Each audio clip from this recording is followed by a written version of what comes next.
Vamos a comenzar esta actividad hoy, lunes 30 de mayo de 2016.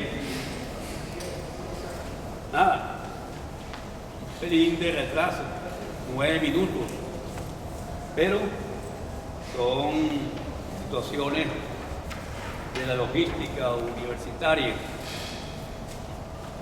Ustedes saben, pues, entre otras cosas, no tenemos sonido.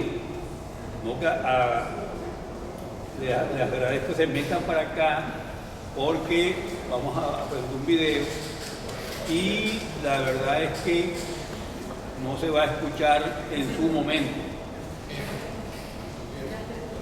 Bien, ¿qué decimos? ¿Qué hay para hoy? Vamos a hacer un acto que tiene un doble significado. La presentación de un libro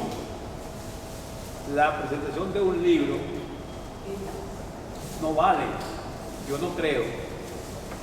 Habla Orlando Urdaneta, que tiene como autor a quien está hablando, y a su vez vamos a tomar el acto como una oportunidad para recordar la memoria siempre viva de Pedro León Zapata, maestro en el arte del humor, no solamente de Orlando Urdaneta, sino también de otro invitado, Miguel Delgado Esteves, que debe estar en camino, según me dijo.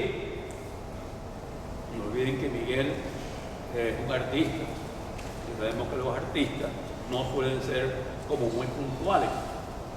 Bien, ese es entonces el objetivo de esta reunión. Le hemos puesto un título, que es un debate histórico con base de humor sobre estos duros tiempos. El título habla por sí mismo. Los tiempos duros es necesario verlos con un poco de humor.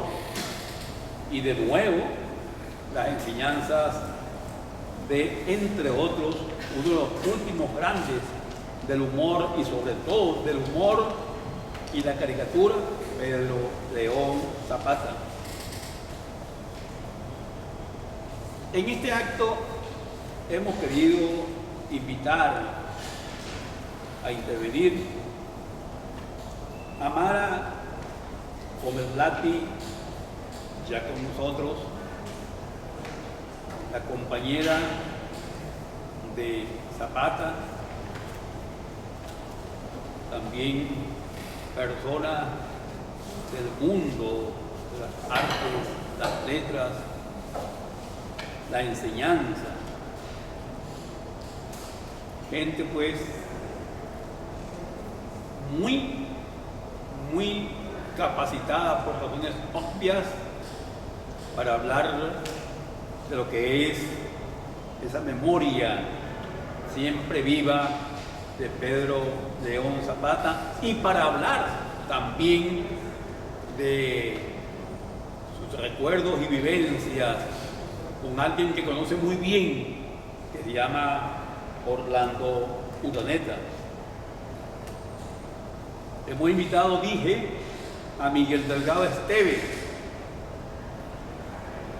uno de los acompañantes principales de las conocidas divagancias que inventó Pedro León hace un buen tiempo y que desde un comienzo andaban juntos por ahí de divagancia en divagancia con Miguel, y hoy esas divagancias siguen andando como memoria viva. Invitamos a Orlando Urdaneta, pero me dijo que no podía venir, está muy ocupado en Miami. Y porque habló con alguna gente, amiga, y le dijeron que no, que mejor no se quedara por allá, porque aquí no están muy bien las cosas. Y en consecuencia nos mandó un video que la falta de servicio técnico, no tenemos servicio técnico, casi nos está impidiendo pasarlo. Pero andamos con un esfuerzo de la calle y es probable que al final podamos ver el video que debía comenzar el acto. E invitamos al doctor Manlio Sardi Muñoz. El doctor Sardi, aquí entre nosotros, es bien conocido desde la fundación de esta cátedra, acto en el cual participa hace 33 años, apenas. Bien, el doctor Sardi, entre otras cosas, va a hablar de esto, del libro No Vale, Yo No Creo. Él es el orador para hablar sobre esto del libro específicamente. Por supuesto, supongo yo, hará otros agregados, pero me dijo que iba a ser muy breve y muy preciso en esto, porque quería dar espacio a que todos pudiéramos intercambiar y porque tenemos que hacer tiempo antes de que oscurezca mucho para hacer el punto final, es decir, el brindis y el bautizo tradicional, que es presentación al final del bautizo tradicional del libro y el brindis correspondiente. Pues bien, señores. Lo que puedo, para que, si es posible, no vengan allá. Si no oyen, entonces me dicen, a ver si puedo aumentar el volumen. Me ha encargado Agustín la presentación del tomo 27 de la serie Testimonios Violentos del Centro de Historia Actual de la Cátedra Fido Tamayo. Este tomo consta o contiene o consiste en 7 entrevistas que le hiciera Agustín a su entrevistado. Esas 7 entrevistas se realizaron en un quinquenio. Utilizo esta palabra porque ustedes se acuerdan que antes era muy elegante en Venezuela decir que el gobierno era de un quinquenio. Pero el gobierno de Agustín no termina nunca. Entonces, Agustín hizo las 7 entrevistas entre el 2010 y el 2015. De manera que el entrevistado unas veces nos referirá a cosas anteriores al 2010 y por otra parte en otros temas nos comentará cosas muy actuales que todavía no han cumplido o están cumpliendo un año. El título del libro es una frase que se extendió en Venezuela. No vale, yo no creo. Diríamos en los 7 primeros años de gobierno de Hugo Chávez, cuando los venezolanos no terminaban de creer lo que era Hugo Chávez y se hacían disquisiciones y conversaciones para tratar de descubrir, bueno, ¿y qué era el gobierno de Hugo Chávez? ¿Qué es por fin el gobierno de Hugo Chávez en esa época? Algunos decían, por ejemplo, nos están llevando para que seamos una Venecuba, como dicen en la cátedra Pío Tamayo. Nos están llevando a Cuba. Entonces alguien decía, no, vale, yo no creo. Vamos a seguir por el camino de la democracia. Esas son ayudas internacionales que son comprensibles en el mundo actual globalizado. Bueno, y eso se extendió y fue identificando, entonces fue variando el término no vale, yo no creo, a medida que se fue descubriendo fuera lo que entre manos se traía el señor Chávez y su grupo, y que todavía lo estamos sufriendo o comenzando a sufrir.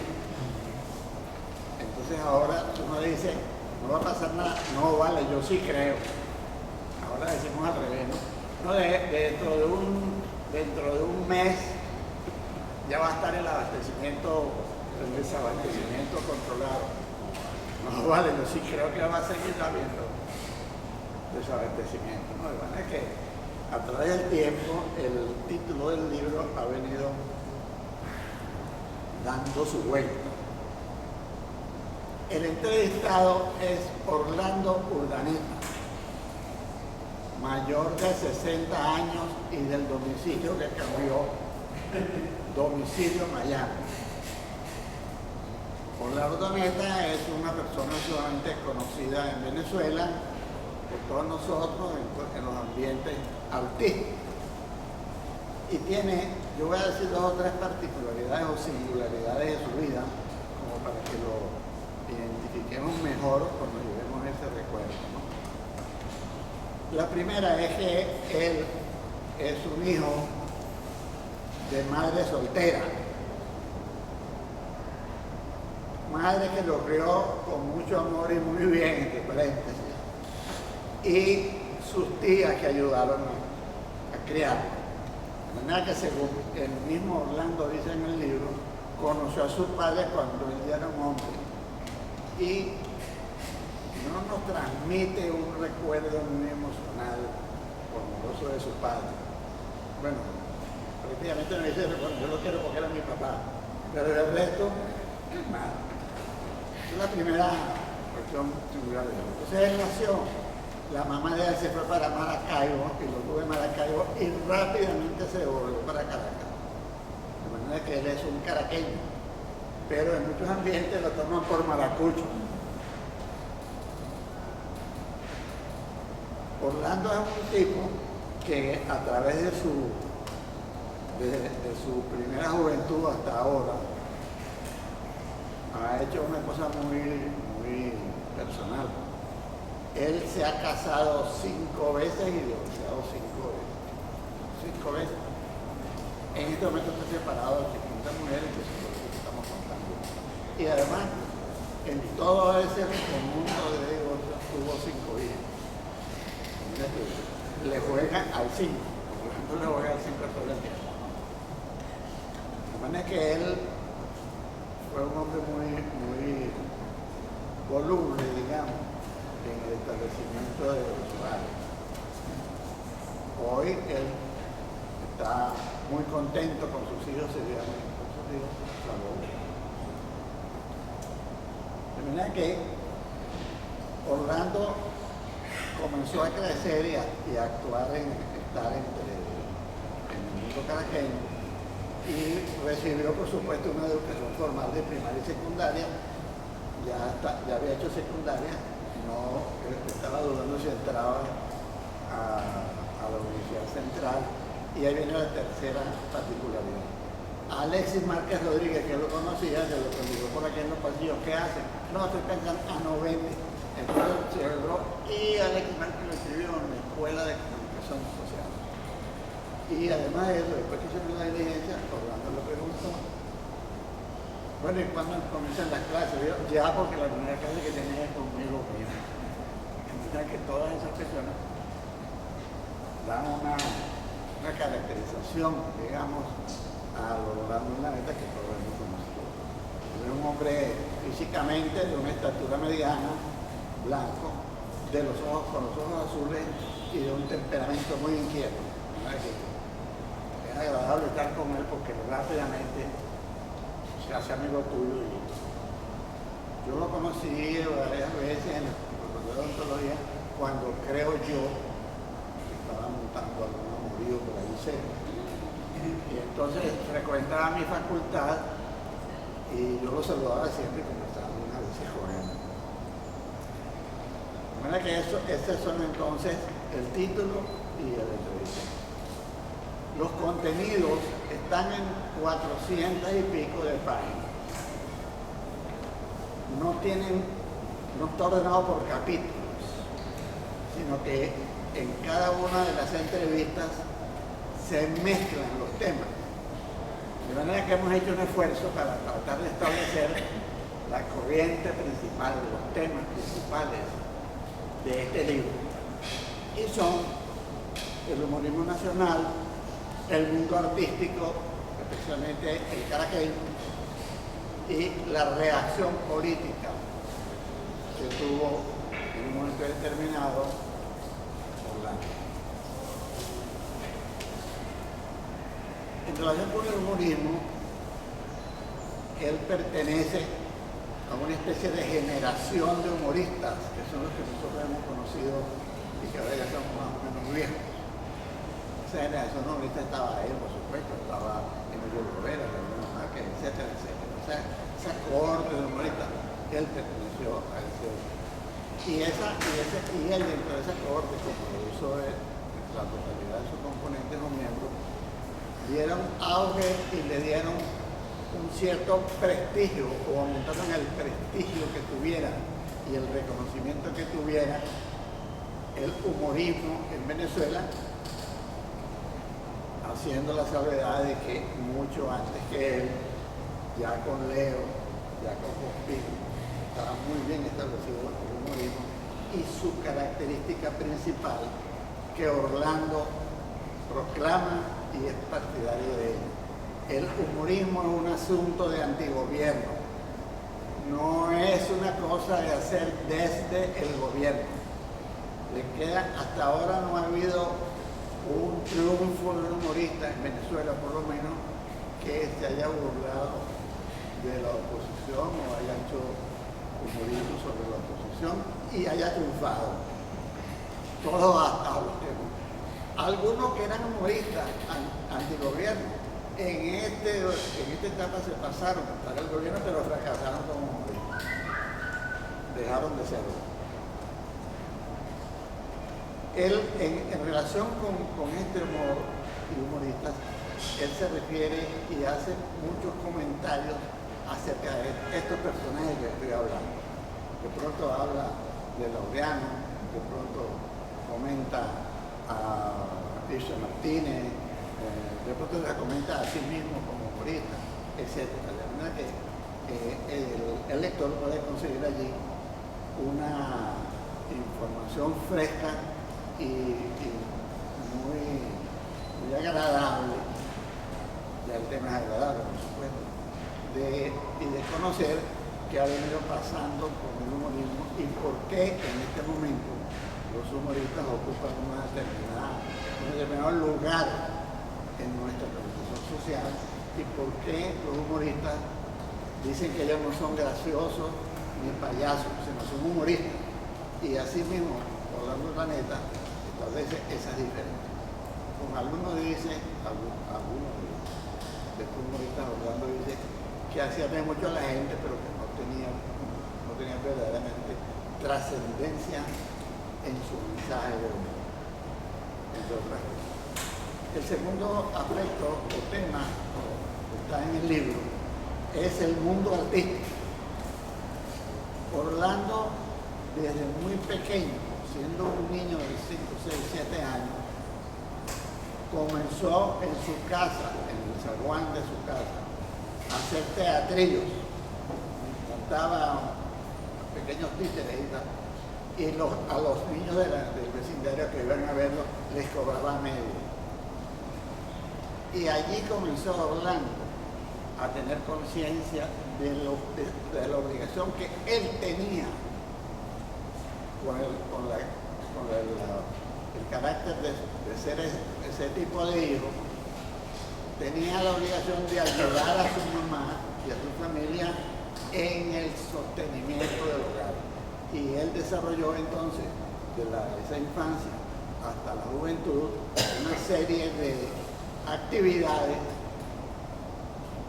de teatro general, de teatro en televisión, como podría ser la obra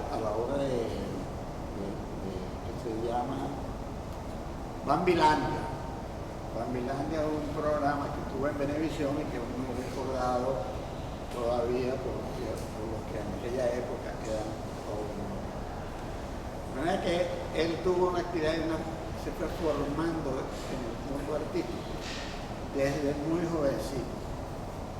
Y de esta manera él se fue incorporando entonces luego a tener papeles más serios y a irse convirtiendo progresivamente en actor de teatro y en actor de cine. De manera que él mezcló juntamente, íntimamente, el humor con la actuación en televisión y con la actuación en teatro. De manera que, por ejemplo, en teatro, él hizo un monólogo que, según relata Orlando, ha tenido 1000 presentaciones y que tiene que ver con su condición de múltiple divorciado, porque le puso el título de Divorciarme yo. Y entonces ese monólogo lo ha presentado también en Miami y en toda Venezuela y tuvo una acogida muy grande. También nació de una situación circunstancial de Orlando en Eurovisión, en la cual él se comprometió a hacer un monólogo para una determinada solución y ahí arrancó eso. Tiene otros que no son tan conocidos o famosos como Divorciarme. También en este aspecto Orlando comenta, a veces a favor, a veces con desafecto, de muchos de los personajes principales del mundo teatral y el mundo del cine y de la televisión en Venezuela, digamos de los años 60 hasta nuestros días. Él como actor de cine, él actuó tiene una filmografía muy larga, actuó a las órdenes o bajo la dirección de los principales directores de los finales del siglo, como podría ser Wallenstein, Landa, Rodrigo, etc. Él estuvo en eso. Y también en el teatro. De modo que eso lo hizo ser muy conocido. Y se hizo muy conocido porque él en realidad es un hombre mediático, un hombre del medio de los más media. No solamente no fue un escritor ciertamente, sino más bien ha sido un hombre, además de teatro, pero el teatro no es más media. Ha sido fundamentalmente el cine y la televisión lo que le dio esa proyección nacional e internacional. Él dice: soy hombre de teatro, televisión, cine y afines. Todo lo que esté alrededor de eso, él está allí.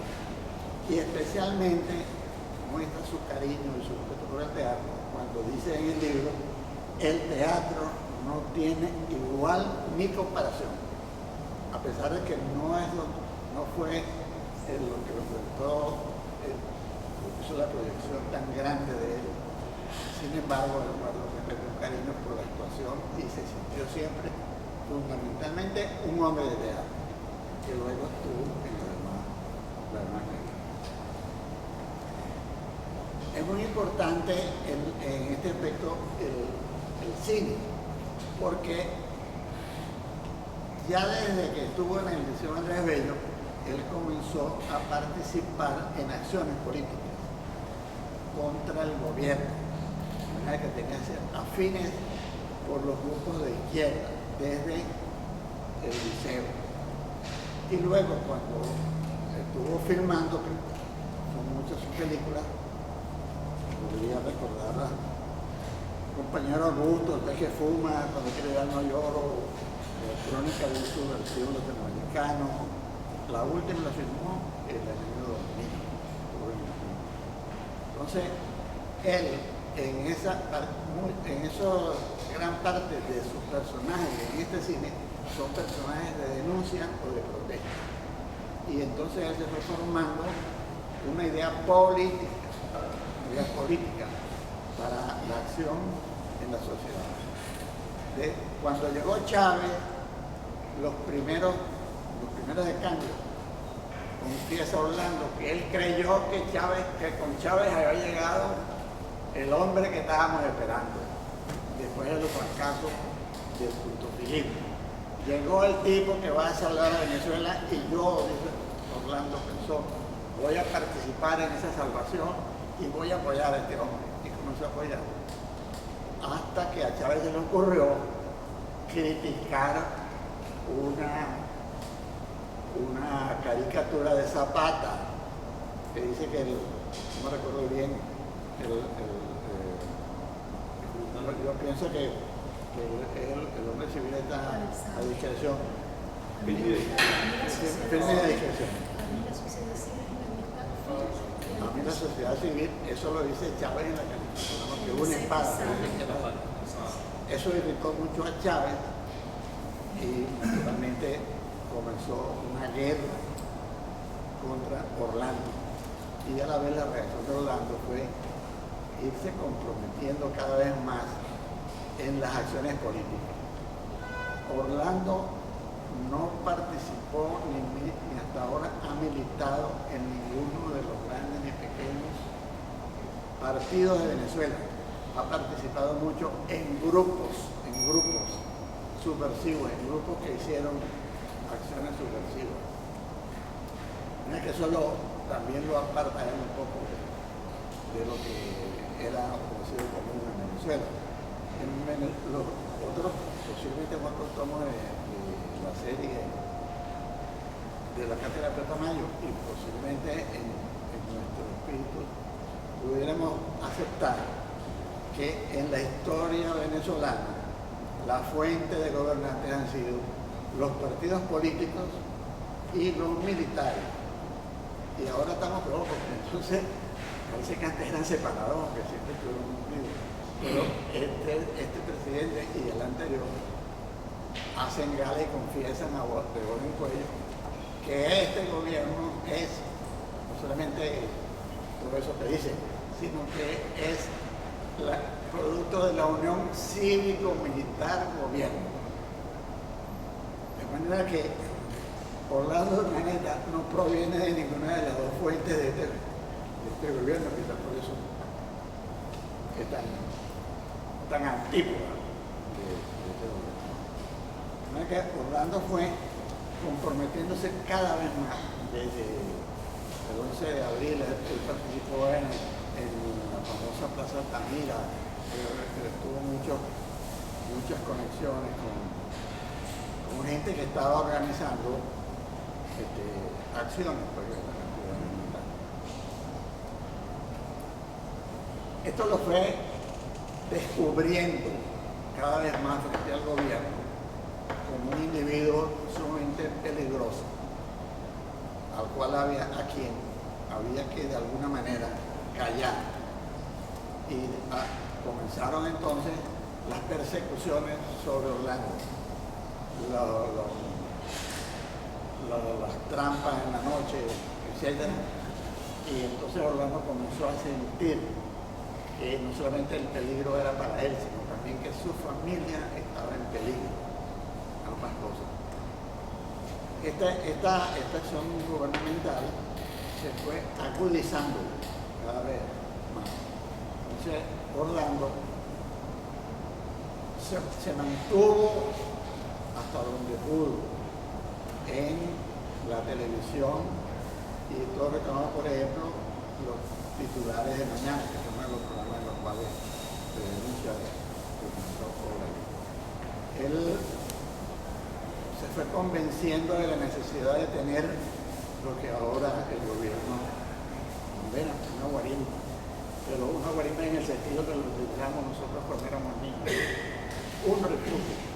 Y entonces Orlando comenzó a ir a Miami y venir a Venezuela y estar en ese juego. Fue cada vez más incorporando a Miami y cada vez más se le fue perfilando frente a él, fue perfilando el exilio. Entonces uno de los grandes exilados de este gobierno es Orlando Urdaneta. Este exilio que correspondía a ese juego peligroso que mantenía Orlando con el gobierno, se fue formalizando más y entonces en el año 2015 un juez dictó auto de detención contra Orlando Urdaneta, por lo cual Orlando mandó el video porque no puede venir preso. Él se quedó allá. Es muy importante los comentarios políticos de Orlando que están en todas las entrevistas, entremezclados con los otros, como ya dije. Y inclusive él hace también reflexiones de su propia persona, de sus actuaciones y de su destino. Y llega a declarar que sospecha que él fue utilizado por los grandes consorcios de TV, especialmente de TV y de cine, y que él nunca se dio cuenta, sino muy tarde, de que estaba en ese juego al cual lo habían introducido sin que él tuviera plena conciencia de lo que lo pasaba. Bueno, de manera que él se fue para Miami. Y en el libro él nos hace muchos comentarios, muchas reflexiones sobre, bueno, cuál es la situación que tiene actualmente Venezuela y cuál sería la solución.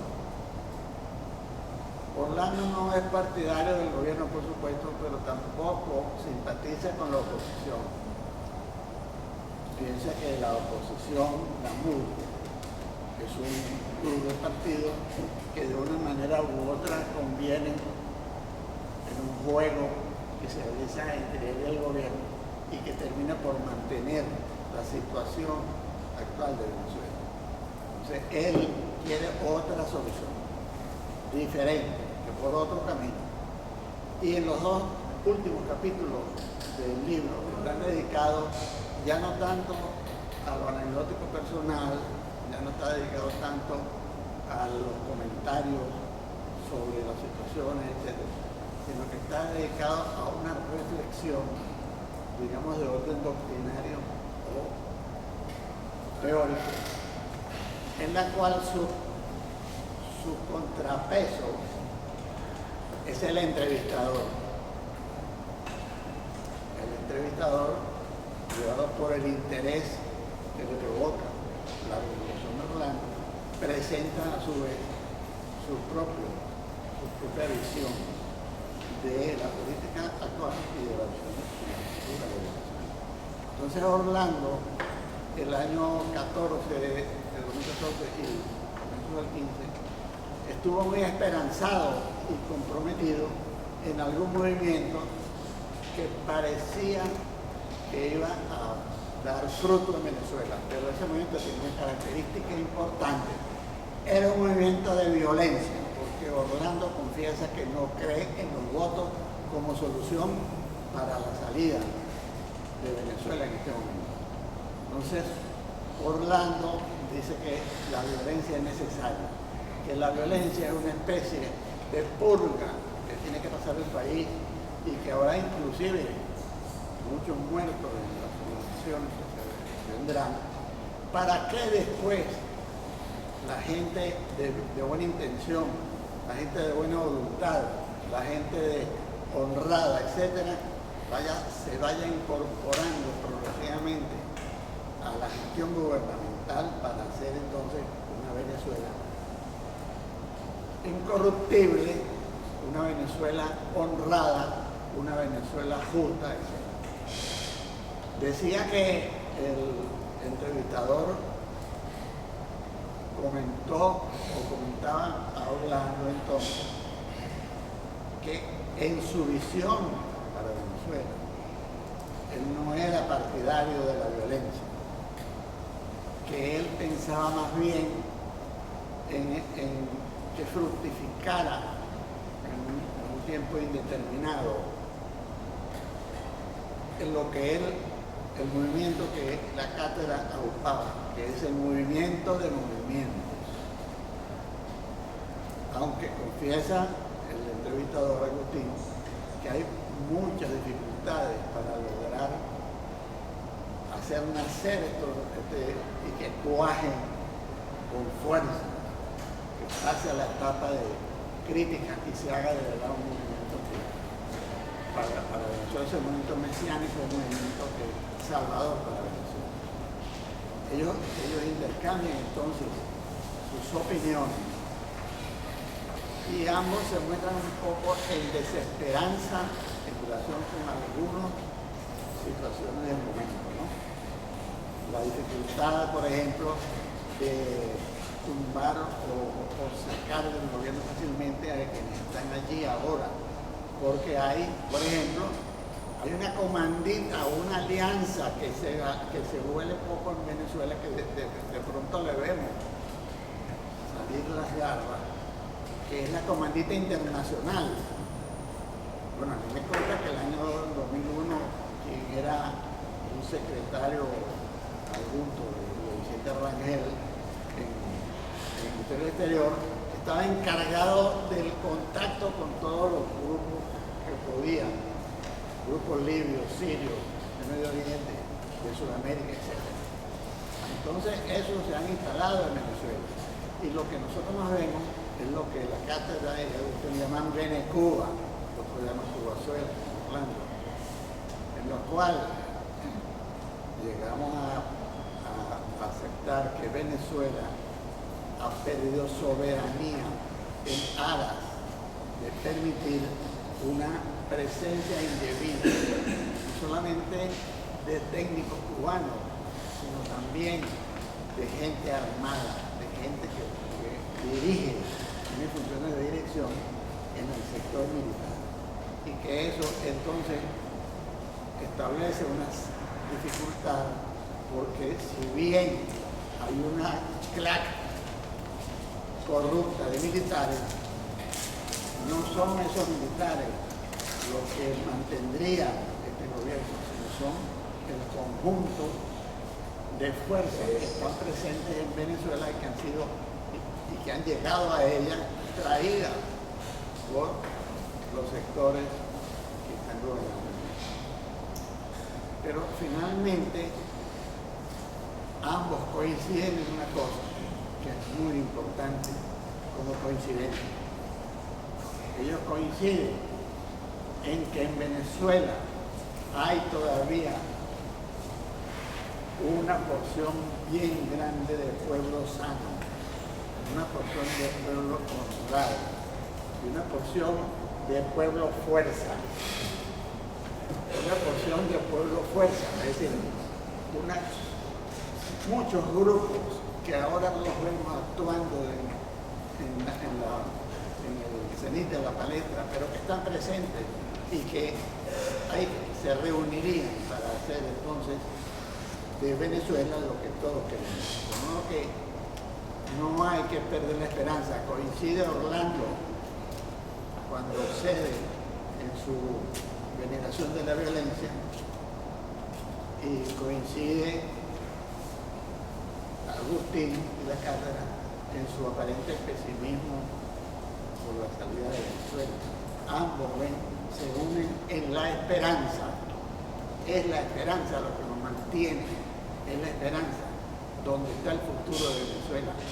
La esperanza para que nosotros podamos actuar, la esperanza para que los grupos mejores de Venezuela, de su población, arranquen la búsqueda de una justicia en Venezuela, y esperanza también para que los hijos nuestros y los hijos de nuestros hijos lleguen a disfrutar del país que queremos, pero que las circunstancias y parece ser que el destino no está en él. Finalmente, pues, en este libro diríamos que estos comentarios finales, ¿no? El entrevistado en su acción, que comienza, como decía, desde la infancia, comienza él a estar en el medio en el cual va a estar su vida futura. Él resuelve un dilema que se presenta o que sufren o que no resuelven definitivamente muchos de los artistas de todas las artes y muchos de los grandes artistas, que es cuando nos dedicamos al arte puro, al arte por el arte, al desarrollo de esta cualidad, o aceptamos que nosotros como miembros de la organización social estamos en la obligación de hacer un arte con compromiso social, pero no un arte ficticio como el soviético del realismo real, sino un arte cierto, en el cual el individuo entrega su vida y entrega su felicidad casi para lograr el bien común. La segunda cosa es que en el libro, si leemos con atención todos los comentarios que nos pueden estar hablando, podemos darnos cuenta de cómo en el país, por ese vacío que se ocasionó entre los años 80, la última parte de los años 80 y la década de los 90, en el cual privó eso que se ha llamado la antipolítica. Entonces, los medios, los más media, especialmente la televisión y la prensa, fueron tomando el poder, tomando el lugar que antes tuvieron los partidos, y fueron entonces haciéndose cada vez más, transformando su poder económico especialmente, su capacidad artística, lo fueron transformando en el ejercicio de la política como poder, y se enfrentaron entonces abiertamente al gobierno actual.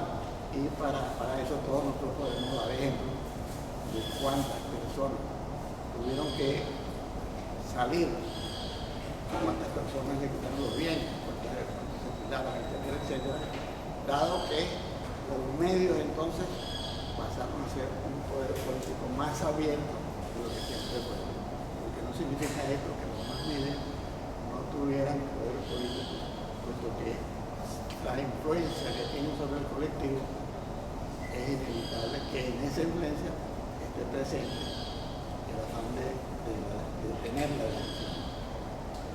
Finalmente, entonces, nos plantea también, en el libro, nos plantea otro dilema, el de la violencia como arma o vehículo para resolver las situaciones indeseables en el ejercicio del poder, versus la no violencia activa, que es el nombre que ahora se ha hecho muy popular, muy conocido. No violencia activa. No es la no violencia pasiva, esperar que caiga o que llueva, no. Es la no violencia que dispone de estrategias y tácticas para doblegar a su enemigo o a su rival. Eso es lo que ha predicado la cátedra de Tamayo con su movimiento del movimiento, y lo que ha predicado Orlando cuando se muestra inclinado hacia el uso de la violencia como elemento de purgatorio para luego entrar entonces. Bueno, esto es todo lo que yo quería decirles acerca de eso. Gracias.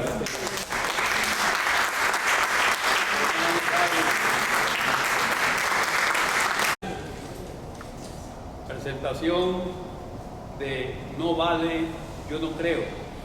Habla Orlando Urdaneta. Un debate histórico con base en humor sobre estos duros tiempos. Acto dedicado a la memoria siempre viva de Pedro León Zapata. Bien, señores, está con nosotros Miguel Delgado Esteves. Tarde, pero llegó. Segunda intervención corresponde a Mara Come el lápiz. Sino iniciar agradeciendo muchísimo la dedicatoria de este acto y del libro, tanto al profesor Blanco Muñoz como a Orlando,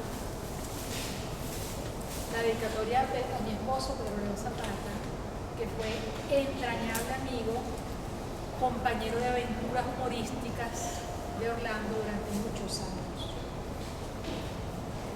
Yo efectivamente no pensé referirme prácticamente al libro y me doy cuenta de que tuve toda la razón, porque después de esa exposición, ¿qué más se puede decir? Yo preferí recordar la amistad de dos buenos venezolanos, Zapata y Orlando, que se apreciaron y admiraron enormemente y a los que las circunstancias de la política y de la vida les impidieron mantener la cercanía física, pero nunca les disminuyeron el afecto y la lealtad mutuos. Yo recuerdo con particular alegría el programa Rueda Libre por Radio Capital, en el que Orlando compartió créditos con Gratero Lacho y con Pedro León. Más tarde, en Onda, Orlando y Pedro León solos hicieron Pájaro que va volando, que arrancaba y culminaba con los jocosos versos del poeta de la época de Guzmán Blanco, Francisco Delfino y Lamas, que a pesar, o más bien tal vez por su irreal absurdidad, han perdurado hasta hoy. Pájaro que vas volando, sentado en tu rama verde, pasó cazador, matóte, más te valiera estar duerme. Con esos versos, ellos iniciaban y terminaban ese programa diario divertidísimo, en el que comentaban la actualidad, contaban sus vivencias, echaban muchísima broma. Y también comentaban el clima y la temperatura de Bratislava, la capital eslovaca, que eran reseñados a diario para información del numeroso público que supuestamente viajaría a ese destino. La gracia fluía en ese programa de una manera caudalosa, irresistible. Era tan desopilante escucharlos, cada uno lanzar frases que se entrelazaban como mágicamente, una tras otra, un alarde humorístico realmente asombroso, que la conclusión no podía ser sino una ruidosa carcajada. Y la magia se repetía todos los días, uno tras otro. La mayor prueba de esa empatía, de esa genial identificación, fue cuando Orlando se fue por un tiempo a Miami, que antes lo mencionó el profesor Sardi, no exiliado aún en ese momento, sino en un tanteo del terreno. Y siguieron haciendo el programa juntos. Orlando por teléfono desde Miami y Pedro León aquí, desde los micrófonos de Onda, sin verse en persona, pues en esa época no existía el Skype, igualito como si estuvieran juntos, adivinándose el pensamiento, para seguir el hilo de cada quien sin que nunca jamás ninguno se quedara desconcertado, en blanco, sin palabras, sin saber qué responder ante la frase del otro, sino siempre entendiéndose, adelantándose al otro e improvisando una salida genial. La de Orlando y Pedro León era una sintonía realmente prodigiosa. Un motivo de acercamiento adicional entre ellos fue cuando Orlando le reveló a Pedro León su deseo de pintar y le mostró sus primeros dibujos. Orlando no había estudiado pintura nunca y naturalmente le pidió orientación, cosa que Pedro León hizo con todo el gusto del mundo. A Pedro León le gustó tanto el trabajo de Orlando que cuando se presentó la posibilidad de hacer juntos una exposición que se llamó justamente Pájaro que va volando, como el programa de radio que hacían, no lo dudó y la exhibieron en los espacios de la Galería de Maca con gran éxito de público. A diferencia de Orlando, quien decidió involucrarse en la política de una manera decidida y protagónica, Pedro León siempre tuvo claro que su lugar estaba estrictamente en el campo del humor. Cuando la ocurrencia de Graterolacho en Rueda Libre de lanzar la candidatura de Zapata a la presidencia de la República prendió y se popularizó al extremo de alcanzar en pocas semanas el 13% de las preferencias de los votantes. Pero León inmediatamente echó para atrás, puso retroceso a aquella broma que había llegado demasiado lejos y declaró humorística, pero a la vez muy seriamente, que para él era mucho más importante ser caricaturista y que ser presidente de la República para él era un descenso. Orlando, en cambio, tomó el riesgo y se lanzó de lleno a un accionar político que buscaba el cambio y la salvación de Venezuela de lo que consideraba que había sido una gigantesca equivocación, un enorme engaño que lo había incluido y que había que subsanar. Por desgracia no lo logró y ello le costó un sacrificio personal altísimo. Haber tenido que irse del país, rehacer su vida luchando en un medio artístico ajeno a él, pasar las vicisitudes familiares en el extranjero, no poder estar al lado de todos sus hijos, sino solo de las dos menores, y presenciar desde lejos, con impotencia y con enorme frustración, el indetenible deterioro del país hasta los extremos que hoy padecemos, quedándole solo la amarga satisfacción, tal vez la mejor palabra, de que sus advertencias, todos los peores pronósticos que hace 10 años parecían producto del delirio de un obseso, inexorablemente se fueron cumpliendo uno tras otro frente a la incredulidad generalizada. Cuidado que van a adoctrinar a los niños como en Cuba. No vale, yo no creo. Bueno, ahí están los libros editados por el Estado, llenos de omisiones, tergiversaciones y propaganda con los que deben estudiar nuestros muchachos. Miren que van a expropiar tierras y fábricas y arruinar todo el sistema productivo del país como en Cuba. No vale, yo no creo. Y aquí estamos, pasando el trabajo en bruto por falta de productos. Ojo, que van a poner una tarjeta de racionamiento como en Cuba. Vale, yo no creo. Y ahí están los clavos, repartiendo bolsitas de comida, y los supermercados con sus captahuellas que te impiden comprar más de una vez por semana o por quincena los productos de primera necesidad cuando lo vale.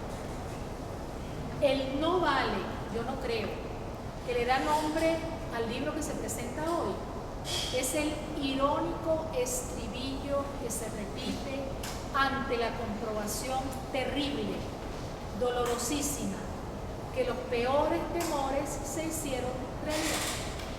Sí, Orlando, tenías razón, y los que no te creían estaban equivocados. No me cabe duda que Orlando volverá a pisar este país, y ojalá sea más pronto de lo que todos sospechamos. El suyo, como el de muchos más, será un retorno agridulce. Primero porque se va a encontrar con un país muy distinto al que dejó hace ya tantos años. Un país que le va a resultar casi desconocido. Y segundo, porque hay demasiados vacíos. Porque es muchísima la gente querida que ya no está. Entre ellos Pedro León. Son incontables los encuentros, las conversaciones, las risas, las comidas, los proyectos que quedaron truncados por la separación. Ojalá Dios o el destino nos dé vida suficiente para recuperar, aunque sea algunos.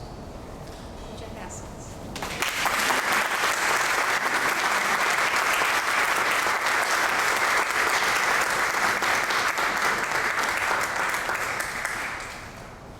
Es el debate histórico, con base de humor, sobre estos duros tiempos. Acto dedicado a la memoria siempre viva de Pedro León Zapata. En la presentación de No Vale, yo no creo, habla Orlando Urdaneta. Bien, señores, la última intervención corresponde a Miguel Delgado Esteves. Disculpa por un retraso involuntario, absolutamente. Pero no se trata del momento de justificaciones, sino de ver hasta dónde la puedo pegar, de decir cosas que ya no se hayan dicho. Lo primero la primera impresión que me llegó a la memoria fue algo que ocurrió en esta misma sala. Y fue cuando nació la Cátedra del Humor Aquiles Nazoa, en esta sala. Y como cosa irónica, así como Francisco de Miranda cuando fue para Europa llegó por Cádiz, que irónicamente iba a ser la ciudad donde iba a fallecer también. En esta sala, la primera cátedra del humor la dictaron dos personas que me da muchísima rabia nombrarlos, pero hay que nombrarlos porque no se puede, como le decía yo a Orlando, uno no puede estar acostándose con una rabia y despertándote con una rabia, porque a la larga la salud te va a pasar la factura. En esta sala la primera cátedra del humor la hicieron Earle Herrera y Roberto Hernández Montoya. Increíble. Después de muchas asquerosidades, esos personajes, sobre todo Roberto, que lo vi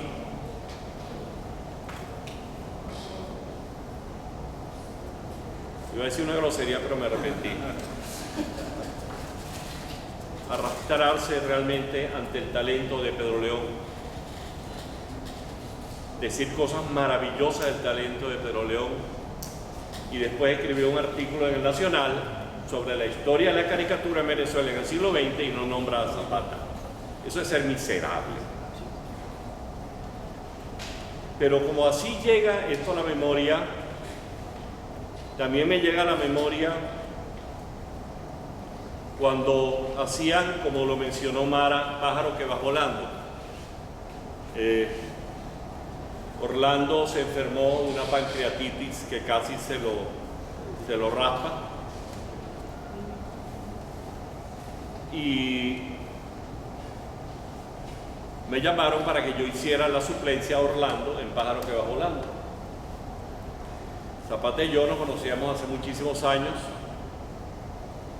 Habíamos compartido muchas veces escenarios. Y luego Pedro León se fue de vacaciones y yo fui quien le hice la suplencia a Zapata en Pájaro que va volando.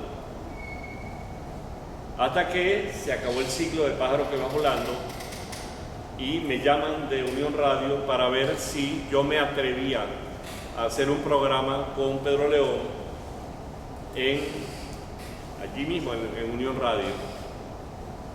Yo le digo, bueno, hay que preguntarle a Pedro León si él se atreve, porque yo por mi lado estoy, por supuesto, comprado para la idea, pero con muchísimo miedo, porque guindarse a hablar una hora con Pedro León de un tópico determinado, realmente había que bailarle pegado, porque él como definía Ular Pietri, polímata, la gente que sabe más que el pescado frito, como dicen, o más que el queroseno. Pero León tenía esa particularidad de una cultura extraordinaria. Y me causaba mucha gracia porque Pedro León tenía una gran cultura musical, sin embargo Pedro León era musicalmente sordo. Tenía unas cachapas en los oídos, pero tenía el gusto por escuchar cosas tan buenas al extremo que tenía una fotografía del cuarteto allí en su taller. Entonces, habla muy bien de él, obviamente. El asunto es que Cuando yo hice la suplencia de ellos, repito, y ya se cerró el ciclo de pájaro que va volando, entonces me llaman para esta propuesta. Le preguntaron a Pedro León y Pedro León dijo, si es con Miguel, sí. Y estuvimos haciendo el programa desde el año 2001 hasta que le hicieron la operación que le fastidió la vida hasta su muerte. Él hicimos casi 600 programas, 700, una cosa así, desde los tópicos más insólitos. Recuerdo que los primeros 2 programas que hicimos fue ¿por qué Zapata? ¿Por qué Miguel? El nombre, que en castellano no existe esa palabra, divagancias, sino divagaciones. Entonces fue el mismo Pedro León, me dijo, bueno, pero ¿cómo lo podemos llamar? Yo empecé a decir una sarta de disparate. Y entonces yo le dije, lo que pasa es que nosotros cuando nos ponemos a hablar parecíamos un par de vagos diciendo cualquier cantidad de cosas y no nos fastidiamos de hablar. Entonces él soltó la palabra divagancias. Estábamos en su casa. Y entonces yo le dije, pero eso existe en castellano. Si conoce, vamos a buscar. Y buscamos varios diccionarios y en efecto es una palabra inventada por Zapata. Hasta para eso servía Zapata, para inventar palabras que ya son parte del ideario. Pero cuando Agustín me llama para lo del libro, desafortunadamente no lo he, por eso pedí obviarlo, y me vino a la memoria esto de, no vale, yo no creo. Hay un artículo que ojalá que alguno de ustedes lo puedan, se puede conseguir, me imagino, porque si yo lo conseguí, se puede conseguir. Un artículo que escribió José Ignacio Cabrujas. El artículo se llama Chávez.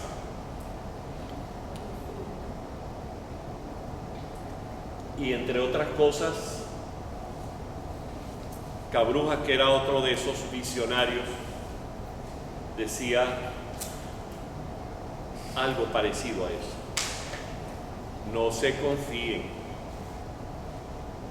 No recuerdo exactamente la frase. Recuerdo una frase que la utilicé recientemente, por supuesto, eso me generó algunos problemas, pero yo dije que era Cabrujas.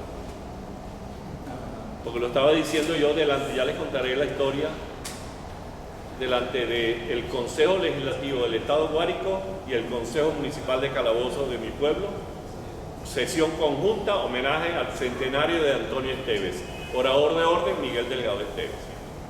Quisieron hacer de aquello un acto político y yo me jugué a Rosalinda. Pero el cuento ese es otra historia. Pero lo de Cabrujas, él decía, en los cuarteles o en nuestros cuarteles no se enseña humanismo, sino un patrioterismo militar fascistoide. Y eso es lo que estamos respirando. Eso es lo que estamos viviendo. Un patrioterismo militar fascistoide donde una legión inmensa de seguidores, y ahí voy otra vez a Cabrujas, no se crean porque el tipo tiene gente. Y esa gente, me dijo alguien en una ocasión, esto ya no es Cabrujas, es un chisme mío, me dijo alguien, esa gente te apunta y te tiene en la mirada de un fusil y no duda un segundo en apretar el gatillo.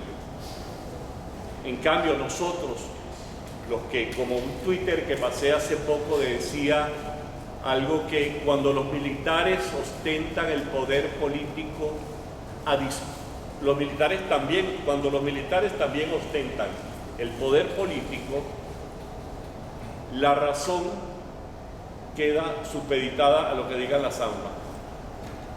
Y eso lo han dicho muchas veces. Yo no voy a parlamentar contigo, tú con una pistola y yo con una liga para tirarte aquí. Porque, ¿qué vas a hacer? Bueno, la otra es jugarte. Y esto, estoy seguro que cuando lea este libro, voy a tener muchas de las coincidencias de lo que hablé muchas veces con Orlando, y recientemente en hace 2, 3 años estaba yo en Miami y yo lo llamé y me llamó, y yo estaba no sé a dónde, y resulta que hicimos el programa de radio de él allá, conmigo sentado en un banquito, una plaza, una cosa así. Porque hay muchas cosas por las cuales nosotros tenemos que jugárnosla. Quiero cerrar con una anécdota que yo le comenté a Mara por teléfono, que después le daba detalles. Lo del Consejo Legislativo del Estado de Guárico, Consejo Municipal de Calabozo, ambos rojitos. En Calabozo hay un comité centenario, Antonio Esteves. Me llaman para proponerme si yo puedo hacer el discurso de orden de una asamblea, ¿cómo se llama? Conjunta. Yo por supuesto acepté, pero me imagino, le digo yo que eso normalmente es una terna que se propone y las autoridades civiles dicen, bueno, queremos a este o a fulano. Eso no pasó. Para hacerles breve el cuento, cuando yo llego a Calabozo con mi mamá, la nena Esteves, con sus gloriosos 92 años, hermana Antonia Esteves, con mi hermano Raúl, director del Orfeo Universitario durante 23 años después de la tragedia de las Azores. Estoy dando unas declaraciones a la prensa y llega Raúl, se me acerca y me dice, yo me voy para el carajo. Y entonces, aquí se puede decir grosería.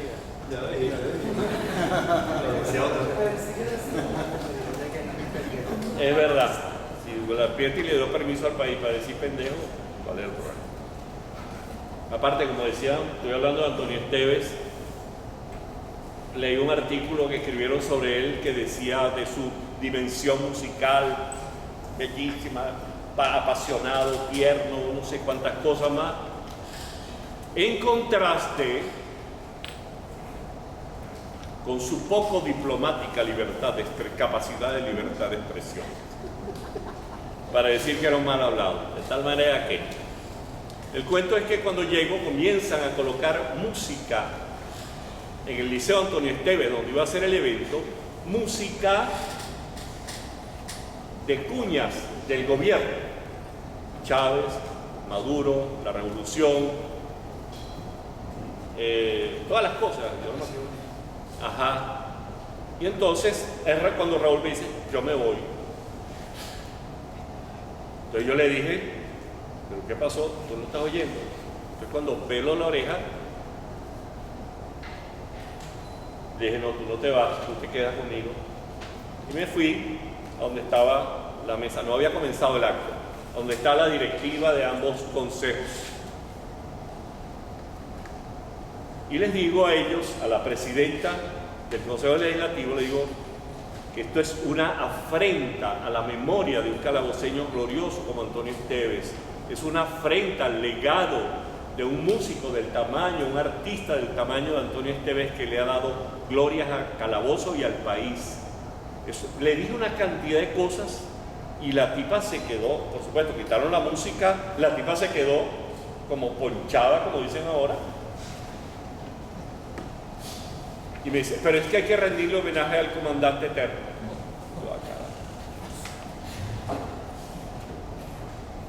Pero entonces no han debido llamarme a mí, ni han debido utilizar la excusa de Antonio Esteves para esto. Para hacer breve el cuento, me invitaron a sentarme allá con ellos. La señora dice, entre otras estupideces, que gracias a Chávez, miren por dónde van los tiros, gracias a Chávez el pueblo venezolano ha comenzado a apreciar la música venezolana. O sea, la tipa raspó a Aldemaro Romero, a Antonio Esteves, a Vicente Emilio Soba, a Simón Díaz, a Luis Mariano Rivera, al Indio Figueredo, a Rafael Rincón González, a todo el mundo. ¿Qué es eso?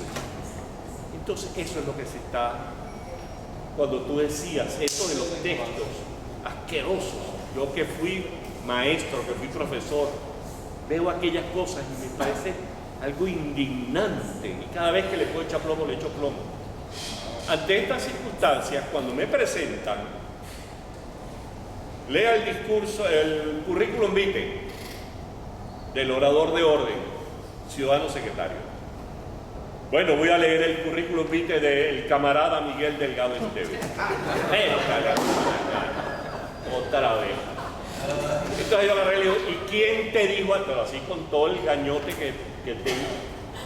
¿Quién te dijo a ti que yo soy camarada? Yo soy ciudadano. Yo no soy camarada. Todo esto en el patio central del Liceo Andrés Bello de Calabozo. Total que cuando el hombre termina de leer, que cada vez, porque aparece en el currículo 3 veces Zapata, el tipo, y se aparece Laureano Márquez, con quien he hecho tal cosa y tal cosa, con César Miguel Rondó, o sea, puro, como decía Laureano Márquez, me dijo, cuando le eché este cuento, me dijo, puro INRI. Entonces, me paro y voy a dar mi discurso, pero antes de hacer el saludo protocolar, que me entregan, ¿cómo que se llaman los papelitos esos? La tarjeta que te da, eso tiene un nombre. El protocolo, objetivo. Sí, la lista. ¿Ah? Objetivo. Exacto. Entonces, yo, por supuesto, ese mismo reclamo que hice allí, casi en privado, lo hice y no me fui por eso. Porque si me pones un micrófono en la mano, me vas a tener que oír.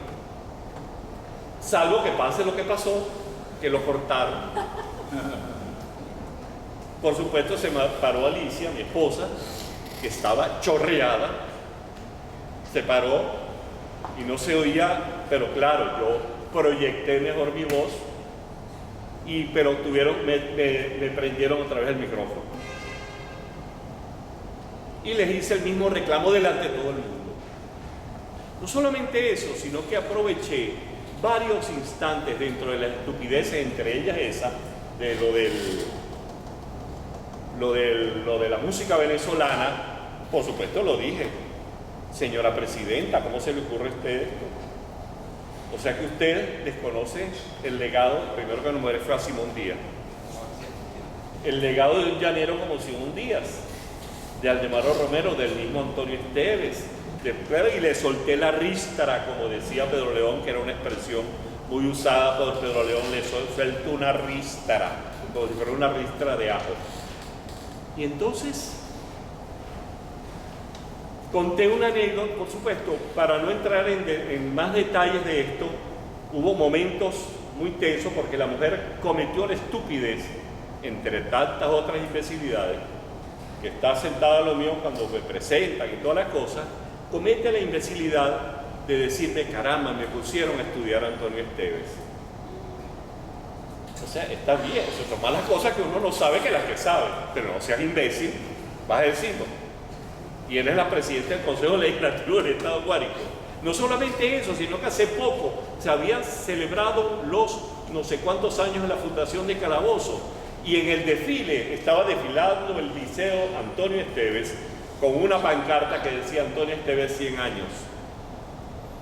Y la presidenta del Consejo Municipal preguntó, ¿quién es Antonio Esteves? Esa tipa ya en Calabozo está corriéndose la especie y dicen, si esa mujer se vuelve a lanzar, no gana, no repite ni que coma sardina, porque, y ya ha habido varias cosas que se han dicho allá, ha dado órdenes de demolición y hacer construcciones en el casco histórico de Calabozo. O sea, la mujer es un animal por todos lados. Pero el asunto es que uno se enfrenta a aquello. Conté una anécdota de mi tío Antonio cuando era un jovencito, recién estudiando con Sojo, tocaba en la banda marcial de Pedro Elías Gutiérrez, Y con la banda marcial de Pedro Elías Gutiérrez hubo un desencuentro entre los dos y Pedro Elías Gutiérrez le clavó un arresto de 15 días en el cuartel San Carlos. A lo que mi tío Antonio me contó, eso se ha escrito por ahí, pero por supuesto él puso todos los aliños posibles. Cuando salió, le agarró sus corotos y se fue. ¿Qué le pasó a usted? Le dice Pedro Elías Gutiérrez. Yo me voy porque yo soy músico, yo no soy soldado. Pedro Elías Gutiérrez le dijo una infeliz frase. Qué lástima, porque yo lo tenía a usted candidateado para la banda de la Marina, pero eso de estar estudiando me lo está echando a perder. Por supuesto, yo no podía pelar el comentario porque dije, cuando yo leí que Pedro Elías Gutiérrez le dijo esto, recuerdo la infeliz frase de un exministro, quien hoy día hace vida política en la Asamblea Nacional, cuando dijo que eso de prepararse convierta a la gente en escuálidos. Tan infeliz una frase como la otra. Héctor Rodríguez. Yo no dije el nombre. Yo sí. No, pero ya yo no lo dije, pero por supuesto todos lo filiaron. Pero lo que son las cosas, a pesar de la tensión, inclusive la gente del Ateneo de Calabozo, gente de la Universidad de Los Llanos, de la Rómulo Gallegos, estaban muy nerviosos porque yo dije una cantidad de cosas que yo sé que iban apuntando directamente a las imbecilidades que ellos ostentan todos los días, de las cuales ostentan, porque es así. Y les dije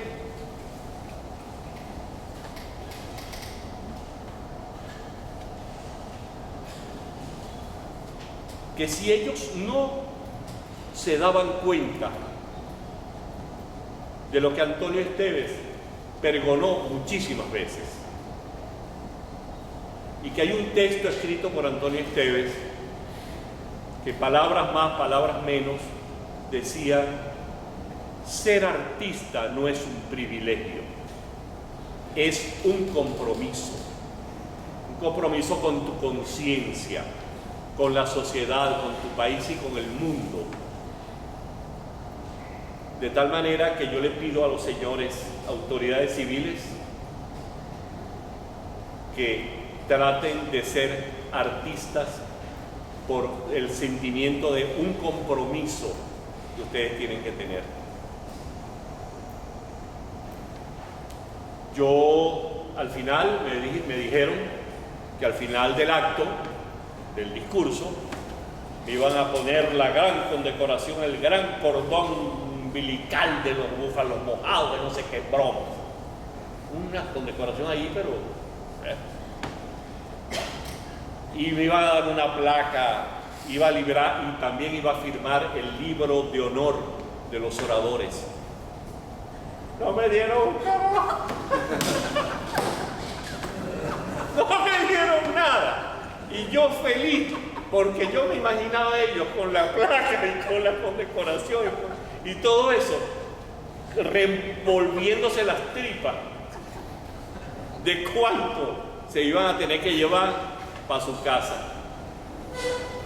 Entonces, este cuento yo se lo tengo que echar a Orlando, porque siento que son las cosas en las cuales nosotros como ciudadanos debemos estar pendientes y que debemos, son riesgos, claro, algunos no tan violentos como los que vivió Orlando antes de irse. Lo compartimos allá contigo, allá en mi casa, con Pedro León, y estábamos todos y sabíamos lo que podía acercarse. Yo quiero ya terminar porque es que cuando fui, después estuve en Miami con Valentina Quintero presentando los cuentos de Camino en vivo allá, me encontré con Orlando. Y entonces fue muy, muy grato, hablamos muchísimo y por supuesto recordamos una anécdota que la quiero compartir con ustedes porque así como comentó Mara, había momentos de conversaciones de mucha tensión, de mucha intensidad, de mucho dolor, pero también había momentos como para que nos pudiéramos reír y pudiéramos recordar las cosas gratas de la vida. Estábamos en mi casa, estaba él con su esposa, con las dos niñitas, y estaba un médico amigo mío con su esposa, que ella es encantadora, y las niñitas de Orlando no querían comer. Y mi amigo, y la esposa de mi amigo le dice, vamos a ver, niñitas, ella habla así como una muchacha. Vamos a ver, niñitas, les voy a dar la comida porque yo soy la tía del Pato Donald. Y las niñitas, vamos a ver, por el Pato Donald, está ahí. Y las niñitas se comieron toda la comida. Al terminar de comer la niñita, Morela, la esposa de Orlando, ex esposa, porque como le dije a Orlando, él tiene como una suerte de tic nervioso con aquello de divorciarse.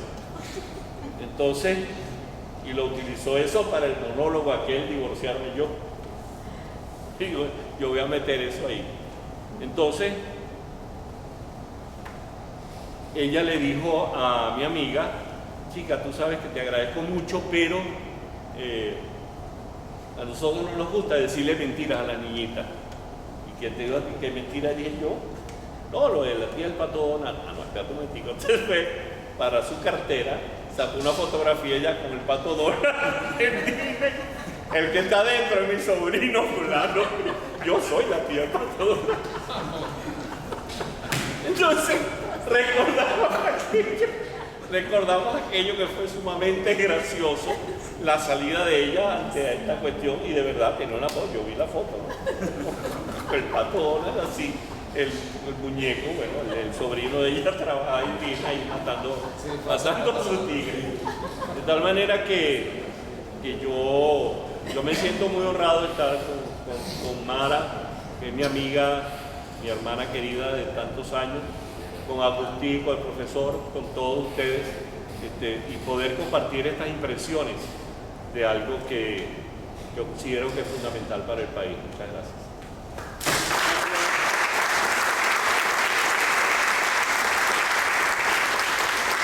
Señores, terminamos aquí. Vamos ahora a ver qué podemos escuchar de Orlando.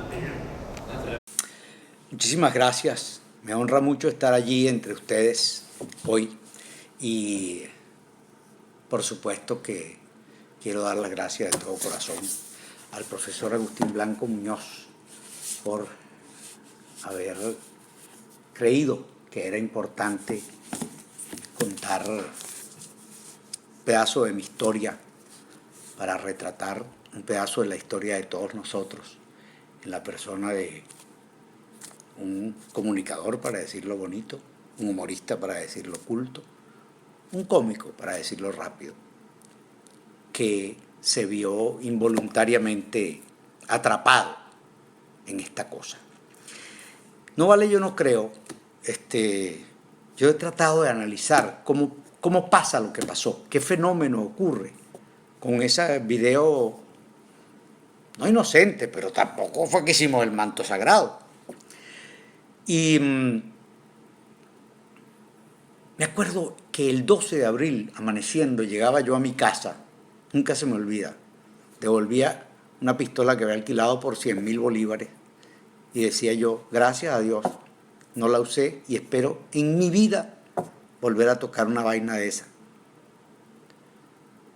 Porque uno dice las cosas y no sabe lo que está diciendo. Llegué a la casa, las niñas despiertas, papi, bendición, Dios las bendiga, mi amor. Ahí tienen el país. Cuídenlo, porque costó una bola recuperarlo. Y no se sabe si la próxima vez va a ser tan fácil. Cuídenlo. 12 de abril. Sin imaginar lo que faltaba todavía. ¿Cuántos rollos de película quedaban? Una película que, como he dicho siempre, no tiene final, porque esta es la historia de los suplementos de Batman y Superman, donde el mundo bizarro se apodera del planeta y entonces encontramos que esta película tiene Guasón, pero no tiene Batman, por eso no se acaba. Y en la historia de las frases le decía yo a mi buen amigo que no le hizo mucha gracia, así que por favor no lo vayan a repetir, que no salga de esta sala. Pero yo le decía a Ilan Chester, le digo, tú hiciste una cosa mágica, que fue que le quitaste el refrán a un personaje. Las generaciones de hoy no sabrán que alguien se ha despedido más que el Diamante Negro, ni saben quién fue el Diamante Negro. Pero todos van a decir, te estás despidiendo más que Ilan Chester. No lo repitas. Miguel Efrén, que te conozco, no lo repitas. Bueno, asimismo ocurre con No Vale Yo No Creo. Y esto me lleva a desembocar casi que directamente en el tema de la cárcel y el humor. Que si un humorista paga cárcel, el humorista paga cárcel. Pero es que hay una cosa más terrible, más grave. Es una cosa terrible el hecho de que ahorita deberían pagar cárcel los que no tienen sentido del humor. Pero lo que no debería ser la cárcel es una humorada. ¿Qué dicen ustedes de un país donde se muere un PRAN y hay conmoción nacional? Es decir, nosotros perdimos la medida de todas las cosas cuando el entierro del conejo es acompañado por prisioneros que salen a la calle armados y disparan ráfagas al aire mientras van bebiendo y bailando cumbia hasta el cementerio. Entonces imaginamos que falta muy poco para que junto a Chávez y a María Leonza haya una imagen del conejo en los altares, por lo menos en los altares de los delincuentes que le rezarán al conejo para que les vaya bien en su próxima fechoría. A mí me encantaría pensar que se van a volver a poner de moda las paticas de conejo para la suerte y que cada sicario querrá cargar con él una pata de alguno de los conejos de la prisión, con lo cual por lo menos nos quedaría, aunque sea unos cuantos cientos de conejos mochos en nuestras cárceles. Tampoco podemos decir que el humor da risa, porque el humor es serio, y eso me lo enseñó nuestro homenajeado de esta noche, mi amado, mi querido Pedro León Zapata. El maestro Zapata, que me dedicó este libro, tal vez uno de los pocos Zapatas originales que conservo,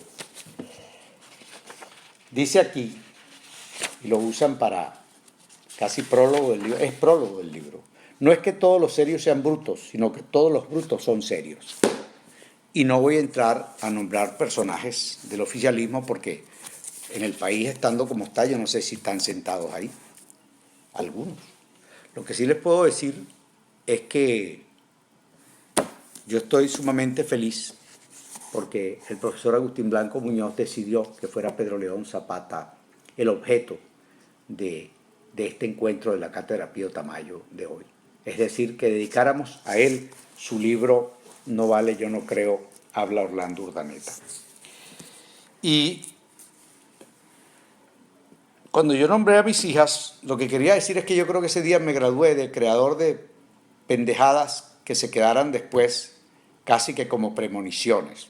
No me hace nada feliz el No Vale Yo No Creo, porque me gustaría creer. Me gustaría saber que sí. Me gustaría saber que esta especie de catacumba del conocimiento político en la que se ha convertido la Cátedra Pío Tamayo sea capaz de propulsar el famoso movimiento de movimientos en el cual Agustín hace acento, pone acento siempre cuando nos habla de un futuro para Venezuela y que ese futuro para Venezuela nos devuelva el país, que siempre lo he visto yo, el mejor país, como un hermoso garabato de Pedro León Zapata. Quiero saludar, por supuesto, la presencia de Mario Sardi y agradecerle su crítica. Quiero saludar a mi amado Miguel Delgado Esteves y que le lleve mi saludo a esos otros 3 muchachones. Y un beso y un abrazo cargado de todo el amor y toda la admiración que siento por ella, a Mara Comerlati. A todos ustedes, gracias por estar allí. Y al profesor Agustín Blanco Muñoz, una vez más, mi agradecimiento. Y a la poeta y a todos los que están hoy sentados allí, donde quiero soñar que alguna vez nos volveremos a sentar y a lo mejor le podamos meter un poquito más de risa, porque el humor lo tiene todo, pero le falta por ahora, la risa, por ahora. Tal cual como dice Orlando, agradecemos a Miguel, a Manlio, a Mara, la contribución, la participación en este acto dedicado a la memoria siempre viva de Pedro León Zapata. Acto de presentación de un libro que comienza a correr y que es el inicio de un proyecto que tiene muchas esperanzas, pero pocas posibilidades por razones obvias. Nos hemos propuesto hacer la historia del exilio venezolano en términos de la historia actual. Pero esto requiere de verdad muchos recursos y no tenemos esos recursos. Se trata de viajar al exterior, o a Estados Unidos, o a Colombia, o a Chile, o a Europa, a Francia o a España, inclusive a Inglaterra. Los venezolanos, en más de 1 millón, hay quienes dicen que 1,5 millones ya están por fuera.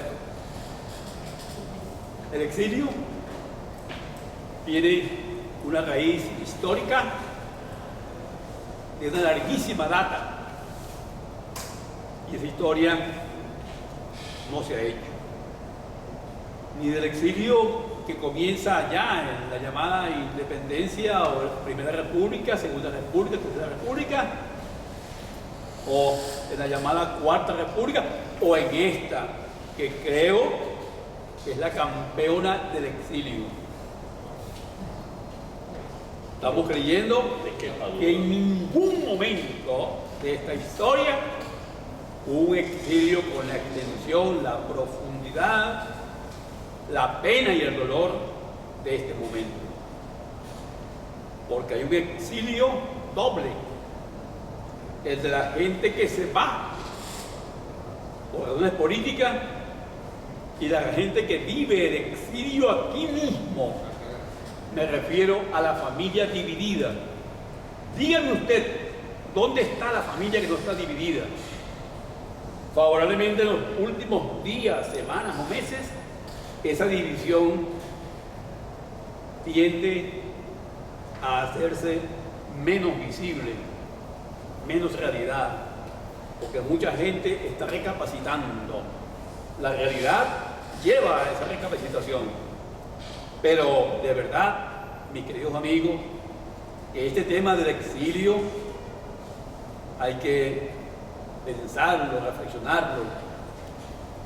No es pequeña cosa que te quiten tu hábitat, tu espacio, tu tiempo, tu gente, tus costumbres.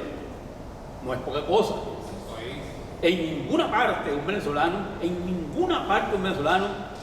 se siente como en su tierra. Y al caso me repito, ¿cuántos extranjeros conocemos que nos dicen nada como Venezuela? ¿Cuántos? Difícilmente vas a otro país y escuches tú que la gente extranjera en ese país añora al mismo pueblo venezolano a Venezuela. Alguna vez estuvimos, por ejemplo, en Perú,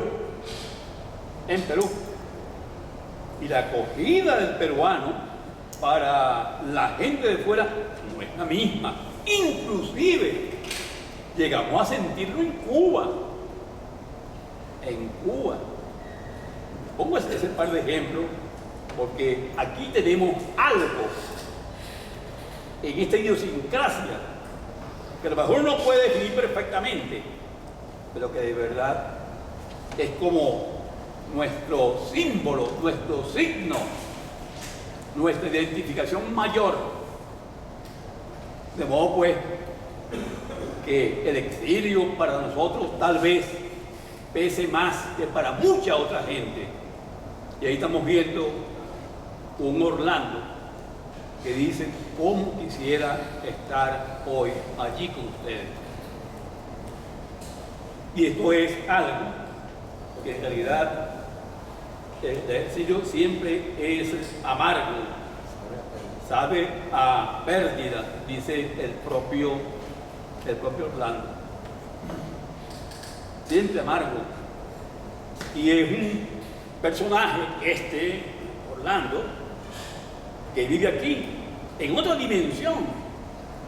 Cuando entrevistaba al para muchos súper despreciable y criminal, lo que quieran ustedes, Pedro Estrada, viviendo en París por muchos años, una de las cosas que más me insistía, que más me dijo: Agustín, yo nunca he podido dejar de vivir en Venezuela.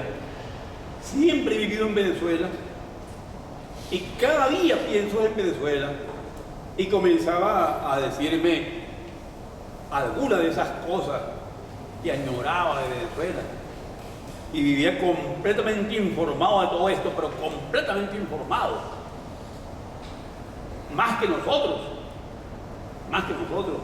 Porque si algo tenemos nosotros también, es que no nos podemos desprender de esto, estemos donde estemos. Es un rasgo muy venezolano. Señores, para nosotros el exilio es un peso duro, muy duro. De modo pues que veamos el exilio político actual mucho más allá del exilio de los tiempos de Gómez, o de Pérez Jiménez, o de Guzmán Blanco. Pues bien, a eso hemos querido nosotros dedicar algún esfuerzo.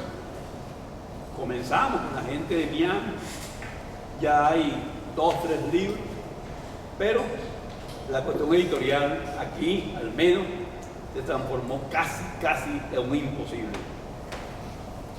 Esperaremos nuevos tiempos, que aquí en la cátedra pues podamos echar a andar este proyecto. Bien, señores, pero vamos a la parte final. Vamos a lo del libro,